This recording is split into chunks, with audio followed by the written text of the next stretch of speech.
Welcome to the last breakfast. Please enjoy the video.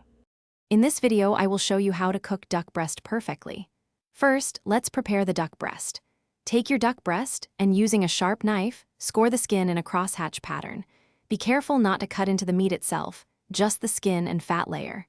This crucial step helps the fat render out beautifully, giving you that incredibly crispy skin we all love. Also, make sure to pat the duck breast very dry with paper towels before cooking. This helps achieve maximum crispiness. Now for the pan-searing magic. Place the duck breast, skin side down, into a cold, oven-safe pan. Yes, a cold pan is key here. Turn the heat to medium-low and let it cook for about 8 to 12 minutes. This slow rendering process is essential for achieving that golden, crispy skin and melting away excess fat. Once the skin is beautifully browned and crisp, flip the duck breast and cook it meat side down for another 3 to 5 minutes, depending on your desired doneness. After cooking, the next vital step is resting. Transfer your perfectly seared duck breast to a cutting board and let it rest for 5 to 10 minutes.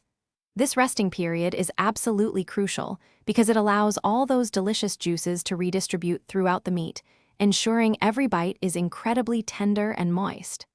Skipping this step can result in a dry duck breast, so don't rush it. Once rested, slice the duck breast against the grain into 1/2-inch thick pieces for the best texture.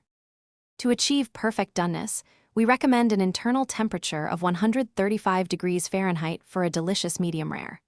Always use a reliable meat thermometer inserted into the thickest part of the breast to ensure accuracy. Remember, the duck will continue to cook slightly while resting, so factor that into your timing. Once sliced, serve your exquisite duck breast immediately. It pairs wonderfully with a fruit-based sauce, like cherry or orange, and a simple green salad or roasted vegetables.